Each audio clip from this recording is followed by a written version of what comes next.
Political parties ان کا ایک political structure اور گراس روٹ لیول سے سیاسی کارکن سیاسی لیڈر بنتے تھے. اب یہ پچھلے کوئی 25 سال سے پولیٹیکل گینگز بنے ہیں. وہ جس قوت نے بھی بنایا ہوگا یہ پولیٹیکل گینگز ہیں, اور یہ پولیٹیکل گینگز اپنے اپنے طبقاتی اپنے گروہی مفادات کو ترجیح دے رہے ہیں. جس طریقے سے آپ دیکھیں کہ صادق سنجرانی ایک عام آدمی تھا, پولیٹیکل پروسیس میں اس کا کوئی بھی کبھی بھی کوئی اس کا کارکردگی نہیں رہا ہے. پہلے تو سینیٹر بنا, کس نے اسے ووٹ دیا, اس کے بعد چیئرمین سینٹ بنا, پاکستان کے اہم ترین عہدہ, اور چیئرمین سینٹ کس کے مقابلے میں بنا؟ رضا ربانی کا. بھلے رضا ربانی کے پارٹی نے جو کچھ کیا, مگر میں ایز پولیٹیکل ورکر یہ کہتا ہوں اس کے بعد عمران خان اور ان کے تمام ساتھیوں نے اس صادق سنجرانی کو باقاعدہ اس کا دفاع بھی کیا, اور اس کو بڑا ایک انٹلیکچوئل اور بڑا ایک پتہ نہیں کیا آدمی کر کے لوگوں کے سامنے رکھا. جو ہی عمران خان کا حکومت گرا, صادق سنجرانی ان تمام پولیٹیکل گینگز کا ابھی بھی سر کا تاج ہے, اور آج کسی نے اس کو نہیں ہٹایا. اسی طریقے سے انوار الحق صاحب کا کوئی پولیٹیکل پروسیس میں کوئی جدوجہد نہیں ہے, میں یہاں تک کہوں گا. اور اچانک وہ پرائم منسٹر پاکستان بنتا. ایک طرف تو پاکستانی پولیٹیکل پارٹیز یا پولیٹیکل گینگز ہمیں یہ کہتے ہیں پاکستان بہت بڑے بحرانوں سے, اور اس کے بعد ایک غیر تجربہ کار شخص جس کا کوئی تجربہ کار نہیں ہے کہ وہ حکومت کس طریقے سے چلائے اور بحرانوں سے نکلے, اس کو پرائم منسٹر بنایا جاتا ہے.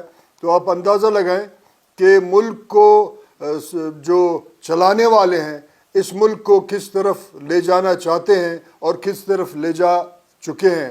اب عرض یہ ہے کہ آپ دیکھیں کہ انوار الحق کاکڑ کو تو لا کے انہوں نے بٹھایا. پولیٹیکل پارٹیز کیوں خاموش ہیں؟ باقاعدہ شہباز شریف صاحب فرما رہے ہیں کہ یہ میرا چوائس ہے, اور وہ باپ پارٹی کا اس کا کوئی ریشہ پالیٹکس میں نہیں ہے. مجھے لگتا ہے کہ اس سے بہت بڑا کام لیا جائے گا, اور اس کا سارا نزلہ ہمارا اس بدبخت صوبے پہ پڑے گا جس کو ایک کالونی کی طرح ٹریٹ کیا جا رہا ہے.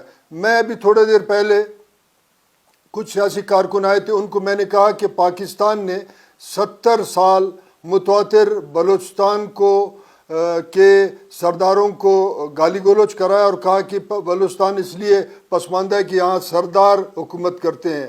اب آئندہ 70 سال تک عام آدمی بات ہوگا, کیونکہ قدوس بیزن جو بھی سردار نہیں ہے, صادق سنجرانی بھی سردار نہیں ہے, انوار الحق کاکڑ بھی سردار نہیں ہے, قاضی فیض عیسیٰ بھی سردار نہیں ہے. اب ہمارے لیے یہ تانا رہ گیا ہے کہ آپ کے لوگ وزیر اعظم بھی تھے, چیئرمین سینٹ بھی تھے, تو آپ کا ترقی کر دیتے. اب یہ تانا ہمارے لیے رہ جائے گا. ایک غیر سردار جس کو ڈاکٹر مالک کہتے ہیں, جس نے مری معاہدہ کیا اور مری معاہدے کے بعد گوادر انہوں نے اسٹیبلشمنٹ کے حوالے کیا, یہ سارے غیر سرداروں کی کارکردگی ہے. تو اللہ خیر کرے ہمارے صوبے پہ کہ یہ آئندہ کئی دہائیوں تک یہ غیر سرداروں کا بھی تانا پھر ہمارے عام لوگوں کو ملے گا, اور پھر ہم پسماندہ رہیں گے. شاید کوئی بہت بڑا آپریشن ہو.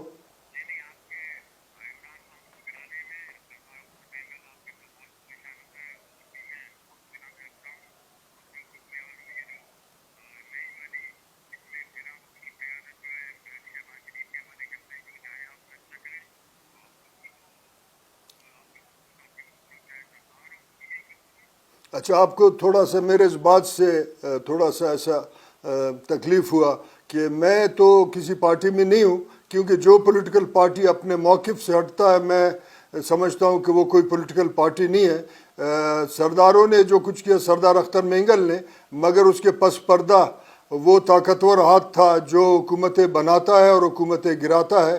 اس پردہ میں یہ جو پی ڈی ایم کے پارٹیاں ہیں یہ بھی اس سیاسی جرم کے مرتکب ہوئے ہیں. میں ان کے خلاف سیاسی ڈائری میں ایک سیاسی ایف آئی آر درج کرتا ہوں. جو آج کا سچویشن ہے, پی ڈی ایم اس سیاسی جرم کا مرتکب ہے کہ انہوں نے تمام پارلیمنٹ کو, پولیٹیکل نظام کو اسٹیبلشمنٹ پہ بیچ دیا ہے, اور صرف اس لیے بیچا ہے کہ اپنے اپنے چھوٹے مفادات لیں, اپنے کیسز ختم کرائیں. تو یہ جرم میں پورا پولیٹیکل پارٹیز ہیں جس میں کوئی سردار ہے یا نان سردار ہے، کوئی عالم ہے یا کوئی سوشلسٹ ہے سو کال.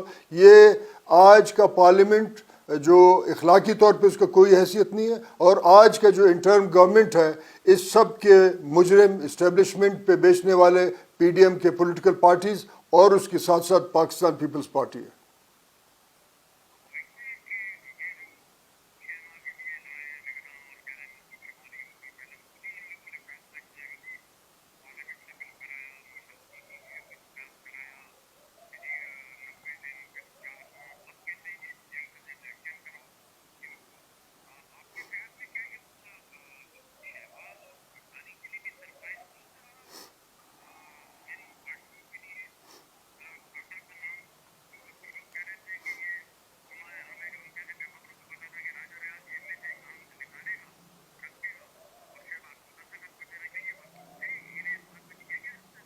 دیکھیں راجہ ریاض نے کچھ دن پہلے کہا مجھ سے کوئی پوچھ ہی نہیں رہا ہے، اس کا تقریر موجود ہے، پھر اچانک وہ کہہ رہا ہے کہ میں نے یہ نام دیا ہے.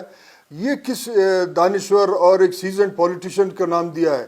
یہ پی ڈی ایم کے پارٹی ہیں، شہباز شریف صاحب اور پیپلز پارٹی، ان کے لیے کوئی سرپرائز نہیں تھا. جس طریقے سے رضا ربانی کو صادق سنجرانی سے ریپلیس کرنا کوئی نہیں تھا، اس کے باوجود صادق سنجرانی اگلے حکومت میں بھی سینیٹر اور چیئرمین رہا، تو اس کے بعد ان کے لیے سرپرائز نہیں ہے. وہ اپنے اپنے چھوٹے مفادات حاصل کرنے کے لیے پولیٹیکل پروسیس کو اسٹیبلشمنٹ پہ بیچ دیا انہوں نے.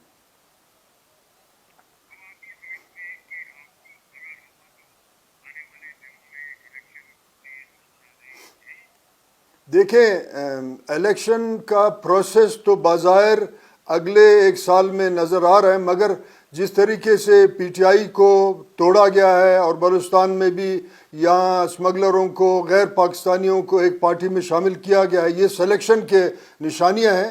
سلیکشن ہوگا الیکشن کے نام پہ.